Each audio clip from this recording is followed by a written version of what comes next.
Buongiorno e ben ritrovati con l'informazione flash di New Sicilia. Di seguito i titoli più importanti della mattina. In apertura la proposta della Regione siciliana per l'impiego full time di 130 dipendenti di Almaviva nelle centrali operative del numero unico per le cure non urgenti che sarà attivato nei prossimi mesi in Sicilia. Richiesta anche la proroga della cassa integrazione per tutti i lavoratori dell'azienda impiegati sul territorio siciliano.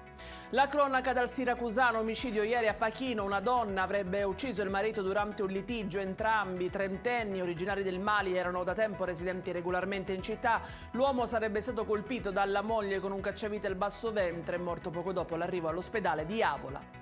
Incendio a Sciacca nell'Agrigentino, in fiamme l'abitazione di un anziano ottantenne attualmente ricoverato in ospedale per intossicazione da fumo. Maxi sequestro di artifici pirotecnici operato dai finanzieri del comando provinciale di Palermo in vista del Capodanno, eseguite 4 denunce e un arresto. E in chiusura ci spostiamo a Catania, dove nel quartiere Librino sono stati sequestrati 3 kg di marijuana e un fucile risultato rubato, la scoperta in viale San Teodoro.